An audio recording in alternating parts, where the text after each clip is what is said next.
Hey guys, welcome to Spirit Pig. I'm Duncan CJ, and today I am talking to Peter Russell. Peter studied mathematics and theoretical physics at Cambridge University in the UK and was a student of Stephen Hawking. He then became increasingly fascinated by the mysteries of the human mind and so changed to experimental psychology. And pursuing this interest, he travelled to India to study meditation and Eastern philosophy. In the 1970s, he pioneered the introduction of human potential seminars and taught the top management at companies such as Apple, IBM, American Express and Shell.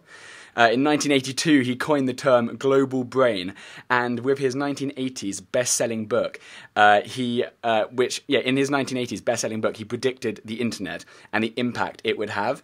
He's the author of 7 books, appears frequently on radio, television, and gives keynote speeches at conferences all around the globe, and has spent a lifetime researching the untapped potentials of the human mind. And last but not least, he was described by Watkins magazine as the 21st most spiritually influential living person in the world. Thank you so much for being here, Peter. Thanks. Good to be with you. I was looking at, first of all, how does that feel to be the 21st most spiritually influential person in the world? It made me laugh. I don't take it too seriously. I think you said, I saw the comment you wrote about it on your website, and I think you said something like you were taken back, and then your ego was inflated for a bit, and then you immediately realised that you actually had to give away 10 of your places. You had to actually get bunked down 10 just for being like happy by that. Yes. Now, a few years back, you another thing I saw which made me laugh. You began counting your age, not in years but in days. How come you do that? What's the significance of that? Oh, that was something I've been playing with for a long time. It seems to me the day is the natural cycle of life. I mean, yes, there is the year cycle. We've gone around the sun another time. We've gone through the seasons another time. And, as we grow up, we count the years. But the real cycle of life is the day. We wake up, we live a day, we go to sleep, and we start another day. And each day is a complete unit in itself of life. And so I just started thinking, I should start counting the days. It's now I've had more than 25,000 days on this planet. It puts a whole different perspective on it. And so, I just love it. It really does. As in, on your website, there's a little calculator where you can work it out. And I've got, I think next month or the month afterwards is my 10,000th birthday, my 10,000th day. So I don't know. I'm gonna have to organise some celebration. Yes. One essay I absolutely loved of yours. It was called "The Challenge of Ever Accelerating Change," and I will link that up in the show notes. And it was absolutely fascinating. But in it, you talk about this idea of technology and how the idea of, in the technology age, the idea was almost we thought we'd have so much free time because technology would speed everything up. But actually, it's got almost the reverse. We've now just packed more and more into the time we do have. And we're constantly driven by this belief that the more we do, the happier we'll be. Is that belief fundamentally wrong, or? Yes, I think so. Perfect. It's also almost universal. I think it's hypnotized into us from the moment we're born. Do more, achieve more, get more, be more successful, and you'll be happier. And it's not fundamentally wrong. There's a sense in which it is true. In terms of our day-to-day needs, we need to get the world right. We need basic comforts. We need all those things. But what's been shown is that once you get beyond a certain level where you've got all your, daily needs met, your household needs, your basic needs all covered, and you're leading a fairly sort of comfortable middle-class life, after that, you don't get any happier. It doesn't make you any happier. And I think it's this belief that is sort of hypnotized into us that the more we have, the happier we'll be. And I think what all the great spiritual traditions are pointing towards is actually something different, that if we're not happy, it may not be that we're missing something, but the idea that there's something missing is actually what makes us unhappy. We create a sense of lack in ourselves. Okay. Yeah, because it's I like it because it's you're constantly, so it's almost got a ceiling. So up to a point, things, it's kind of useful, like your basic needs. But then it's not like a graph which, the more you have, it just continues going like that. Is once your basic needs are met, is that like sort of the, what's his name, Abraham Maslow's hierarchy of needs kind of thing? Yes, it's a bit like that. Yes, and in fact, you can see, I know people who are sort of really wealthy and they're not happy at all. They're worried about what's happening to the markets and will they have their art treasures stolen. It's like we then create more worries. We create more unhappiness. Yeah. I think the point is that a lot of our unhappiness is actually self-created. We think there's something we need, or we think there's something we need to get rid of. And so in our minds, we're creating dissatisfaction the whole time. And then our culture tells us, if you're dissatisfied, if you're not happy, if you're discontent, go out and do something about it. And it may actually be much more productive to actually look inside and say, what is it? What am I telling myself about this? What am I telling myself that I need? Do I really need it? And two questions I have for myself is, when I think I really need to get something or have a person be a certain way, I say, if I got this, would I really be happy? And the answer is, maybe for a little while, but it wouldn't make a big difference. And the other question is, if I don't get it, can I still be happy? And the answer is usually, well, of course. Yeah. You use this amazing analogy of a tree and how it withstands the storm. Like, yeah. Can you maybe just, for anyone, for the listeners, maybe just describe that analogy, and how? Yeah, well, I'm sure you'll be able to describe it a little better. Yeah. Yeah, this was coming back to what you're saying about accelerating change, and I see that. Change is accelerating, just to go back a step, change is accelerating for two reasons. One, as you mentioned, we continually want things to go faster. We want things to be more efficient. We want to get more things done. Almost every invention that's ever caught on is one that's made things more efficient. So that's happening. But also evolution itself is always speeding up. Just each new development makes it easier for the next stage of development. And so it's inevitable that change is going to keep on increasing. We see the pace of life today is much faster than it was, 20 years ago or 200 years ago or, 2,000 years ago. The pace of life, 10, 20 years from now is going to be even faster than now. There's no avoiding the acceleration. And so people talk about, waves of change or the winds of change. And I say, no, we've got a hurricane of change coming. And that's where the analogy of a tree comes in. How does a tree withstand a storm? And for many years, I lived in a forest. I actually lived in Thetford Forest in England, in Norfolk, and I saw many storms pass through. And it just struck me that the trees that withstand a storm are the ones that, first of all, they've got strong roots. They're strongly rooted. Secondly, they're flexible. They can bend with the wind. And then thirdly, the forest itself protects the trees. It's like they're in a community. They're all supporting each other in a way. A tree standing on its own out in the field doesn't stand as much chance as a tree sitting in a forest.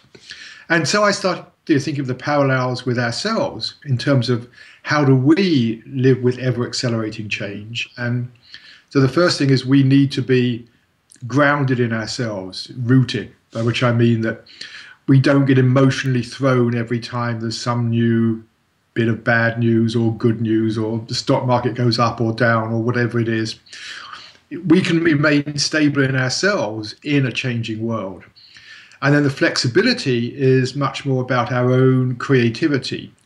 If the world's changing, we're going to be in completely new situations, and holding on to, this is the way we've always done it, this is what worked in the past, is not going to serve us. We're going to need to be really flexible, creative, let go of old mindsets and start thinking in completely new ways. So that's the flexibility. And then being in a forest is community. I think that's really important. It's just having community, having that support of other people is really important. And we often don't value that, but I think it's really crucial. Yeah, and so that's where G came from.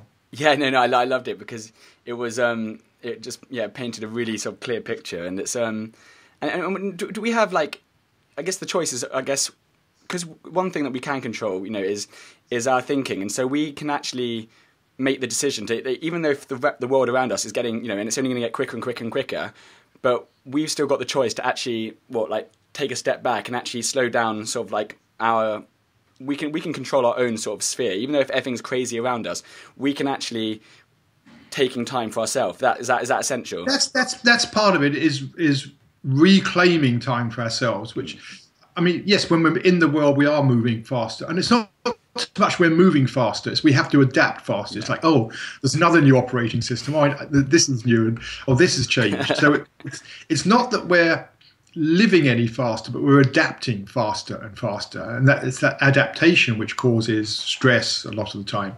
So one of the things I suggest is we actually need to just take some time for ourselves, whether that's just sitting quietly, going for a walk, meditating, whatever it is, swimming. We all have different things, but actually not to let the world soak up all our time, to actually say, no, here's time where this is the time I take for myself to nourish myself, because otherwise we just liable to burn out.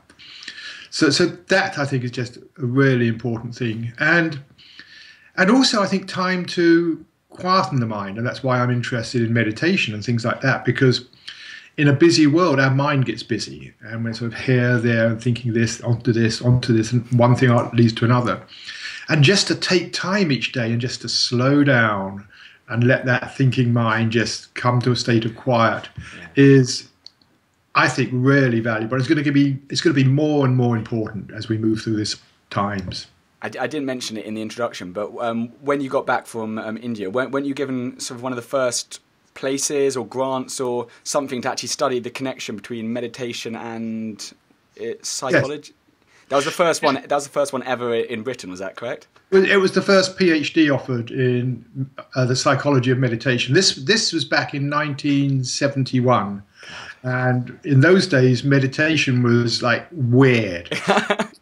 As you mentioned, I was at Cambridge, and I'd been in the psychology department after I left physics.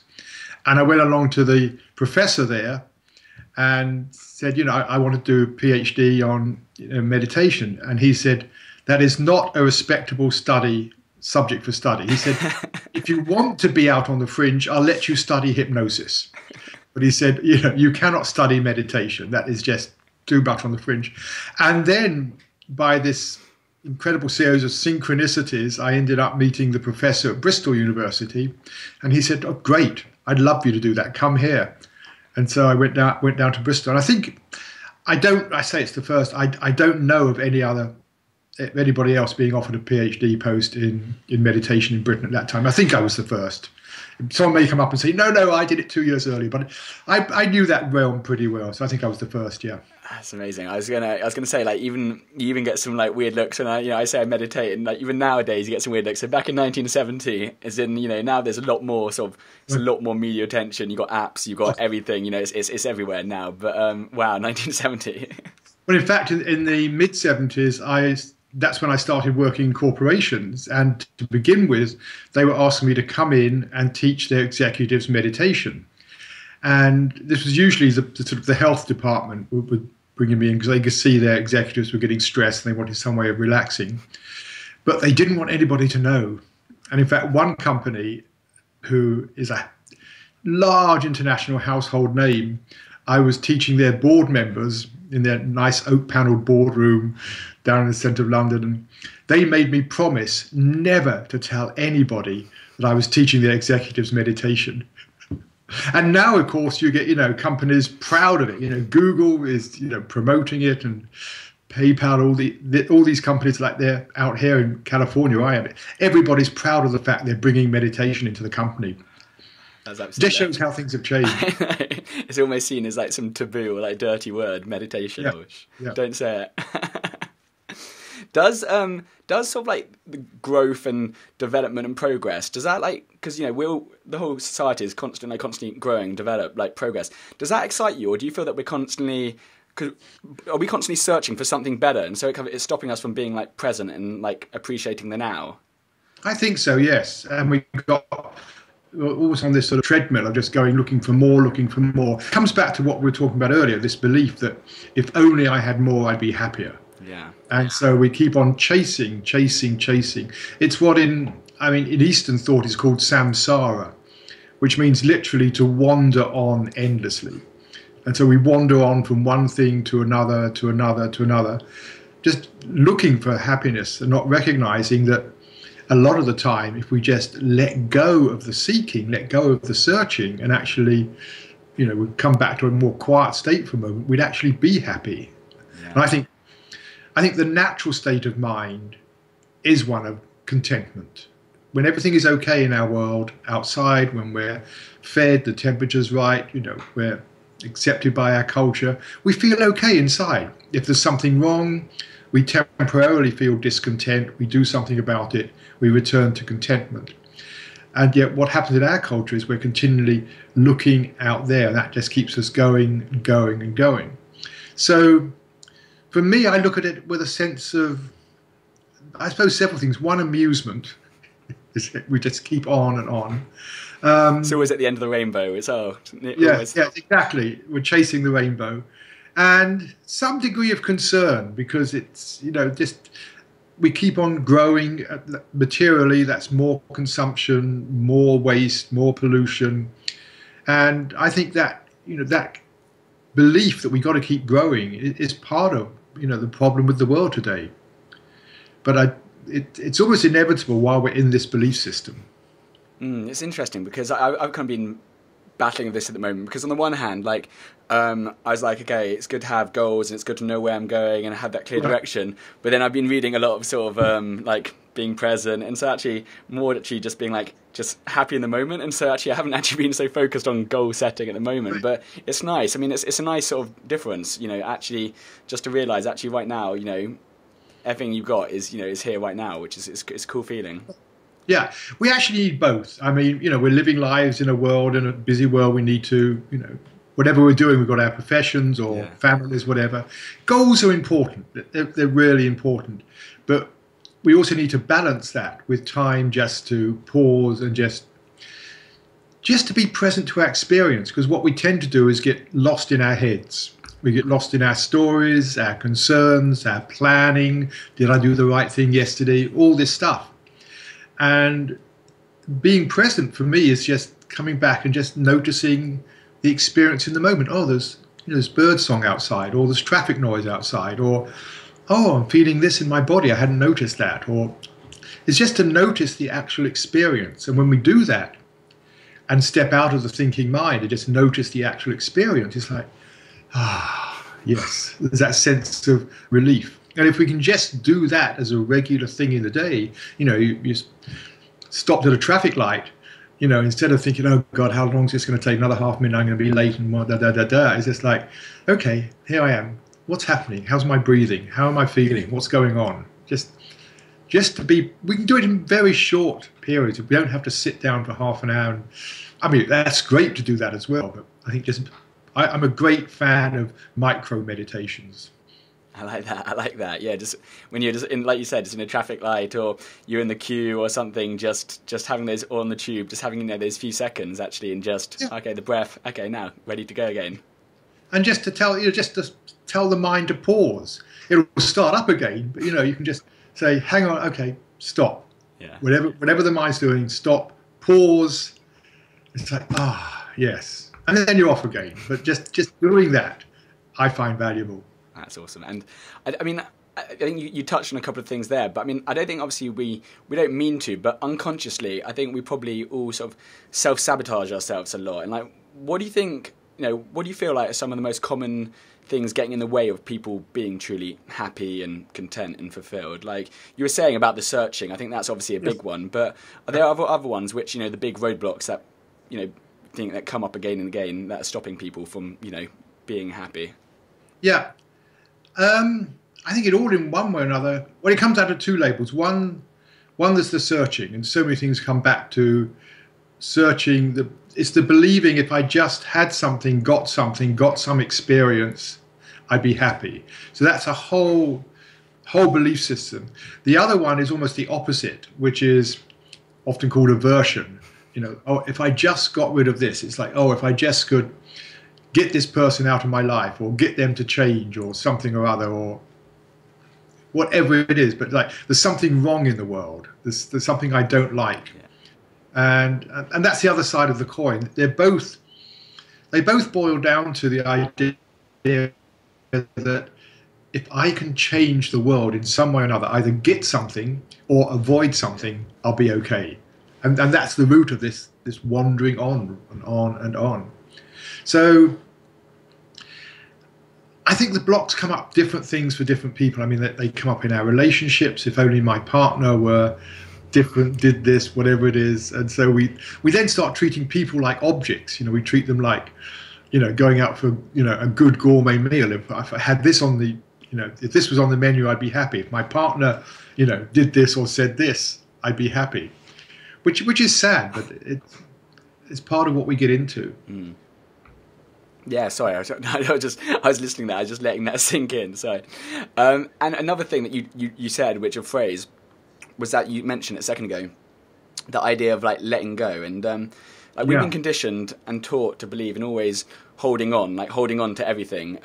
But we should in fact practice like letting go. Like what's the importance of letting go, and why is that so powerful? Right.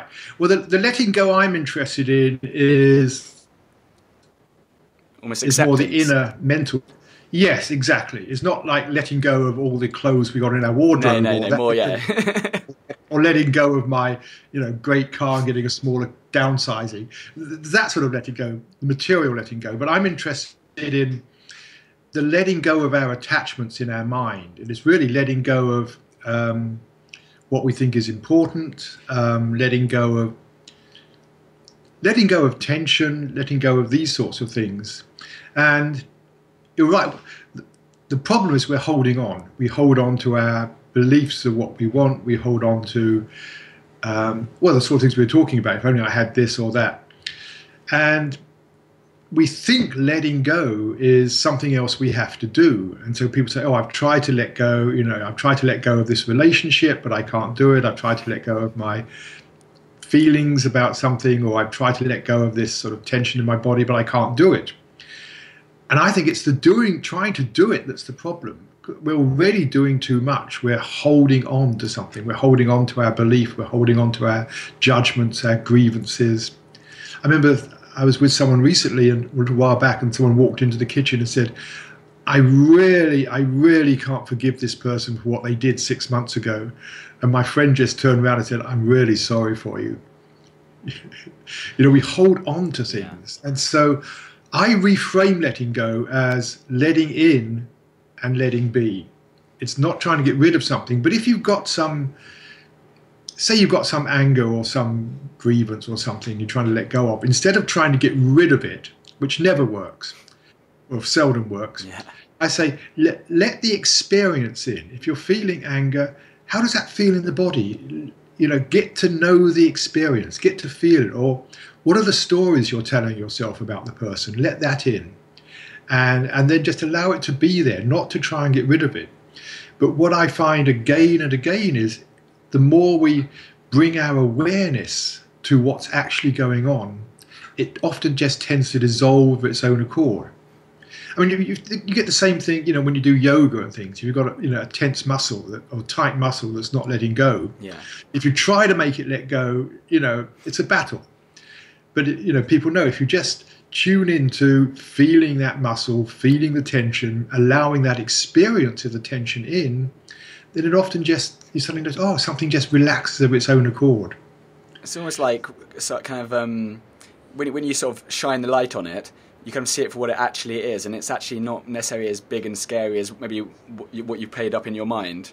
Exactly. Yes. It's kind of like like for example, a fear would be we plan it out, and the idea of a fear is probably a lot scarier than if the reality actually happens and we just see it in the light of day. It's like, oh, what was I getting so worried about? Right. Yes. Exactly. Okay. And I think we resist letting these things in. I mean, I had an experience, it was a while back, I was on a meditation retreat, and I just had this feeling of sadness coming up and didn't know what it was about. And the initial thing is block it. If I let this in, I'm going to start blubbing in the meditation retreat or whatever. And I just did, okay, what's it like? What's it feel like to be, what's it feel like in the body? What's it feel like emotionally? What's going on? It's like, oh, it's actually a sort of almost like a warm experience. It's like, oh, I never really had allowed myself to just savor what it felt like. And then it all started moving. So I think you're right. We're scared, or if I let this anger in, I'm going to start swearing and spoil the relationship or lose my job or whatever. It's not about, acting everything out. but letting the experience into your consciousness. And one thing I do there for myself is if I'm feeling like I've got some anger stuff or frustration going on, I'll just write about it. And that is bringing it into awareness. I'll throw the paper away afterwards. I'm not keeping a journal about it, but just writing what I'm feeling. And I use language I won't even repeat on the internet. But I write exactly what I'm quite feeling. Therapeutic. It's stupid, blah blah blah blah blah. What that blah that they think they're bad, and it's like I just feel so much better all the time. Where it's like for me, we keep things out on the edge of our consciousness. We don't let them in. If I let this in, all hell's going to break loose. In fact, as you say, you let it in. It's often not as bad as you think, and by letting it in, we actually get freedom from it. Yeah, rather than trying to like push it down or bottle it or stop it, just let it flow and then let it go, I guess. Yeah, flow and go. Yeah, that's awesome. And could you? This is a bit of a detour, but I loved. I read it and it was just like it was such a great story about the idea of a blind walk which you did, and then also the email which you received afterwards, which I thought was fascinating. Could you maybe just describe that? Yes, this was it was many years ago. It was at a conference, and it was one of these that were doing stuff out in nature. And the idea of a blind walk is you're blind. I'm blindfolded, and then after I'm blindfolded, half the group was blindfolded, half weren't. And then somebody from the group just came and took my hand. I didn't know who it was, and then gently led me up this very rocky gully, about a quarter mile, like over boulders, and it was like rough terrain. We weren't walking down a street, and all I got was just there leading me by the hand, and occasionally they might touch my knee to show me there was a boulder, but all I had was no words, nothing, just another person. And by the end I got to the top of this gully, I was just totally in love with this person. Whoever they were, I didn't know who they were. I loved this person because I was being taken care of, and I just felt this connection. And if I'd seen them, probably all the visual stuff would have come in, and there'd have been, judgments about the person, probably good judgments, not necessarily bad judgments, but just noticing their care, I just responded with an equal care. And you're right. And then later I got an email from somebody, put this up, who'd been blind, was blind, and just saying, it's almost like a bonus of being blind is you really begin to feel people, and you can feel that connection and feel that love. Yeah, I think one phrase which he said was, you really see them, but as in like not see them, but you see like who their true self or who they actually are. And yes. I love that idea, because when you actually remove all the senses and you move like you said, the judgments or the ideas, and you actually just see their sort of true self, or see who their genuine are. I think that's just an amazing idea. I love that. And also when you think about it, I mean, we all, dress up to some extent to, show people who we are by the clothes we wear, what sector of society we belong to, making ourselves more attractive or not, whatever it is. But, the visual thing, we're not totally naked in a way. I don't mean physically naked, but we don't all wear the same thing. We've got that individual stuff showing who we are by how we dress and how we do our hair and whatever, and if you're a woman, how you make up, etc. And when you take all that out, you're just feeling that the person behind all that. Yeah. Well, yeah, we put up all these layers of like who we are. This is like... who is Duncan? I want to show the world who I am, and everyone puts up their fronts, but it tears back all those layers. Yeah. That's awesome. And deep down, we are all the same. Really, deep down, beyond all our backgrounds, conditioning, all that stuff, we all want the same thing. We all really want to be cared for, to be at peace. None of us want to suffer, to be rejected, criticized. So, and I think that's really important to recognize. Underneath all of this, we're actually very, very similar. So cool. Such a good idea. And a couple of speed round questions just to finish off. What does a fulfilled life mean to you? It means feeling fulfilled in myself, which I'd have to reframe that. It doesn't mean to say that, you know, I have everything I need. It's more that when I'm in that state of stillness and quietness, it is a state of just natural contentment, and it's like nothing else could be added. There's nothing else I want. It's like there's nothing else to improve this. And that's what it means to me. Is it's like I am in this moment. There's nothing else I need. That doesn't mean to say, there's not things I do need in the world, but in myself, is knowing deep in myself, I don't need anything in order to be perfect or whatever. So that's what it means to me. It's an inner state of, I don't want to say contentment with what is, but yes, I don't need anything else in myself. That's what it means to me. Is that a feeling that you often tap into when you're in one of your deep, like when you're in a meditation, that you can just tap directly into that feeling? Yes, and it's like we don't so much tap into it. It's just like you're in this state of like stillness and ease, and it's like, and the thought comes, how could I ever want anything else? Well, not how could I ever want anything else. It's like right now I don't need anything else. I'm happy, and this comes back to what we were talking about earlier.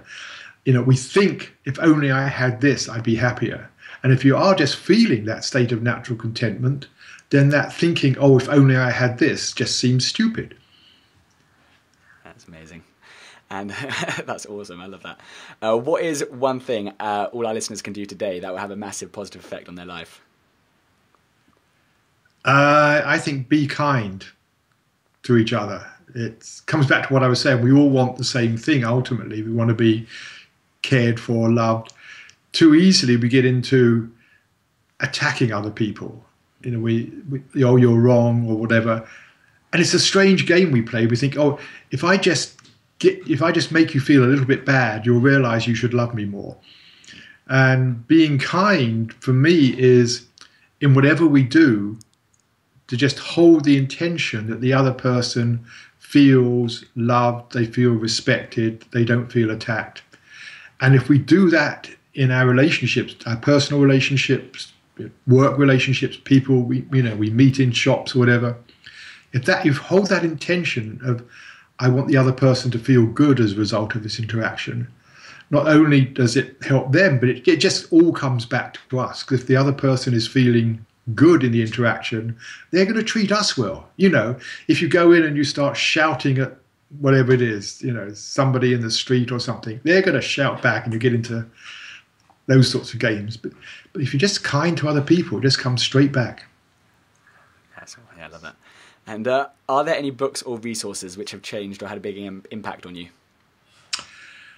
Many, but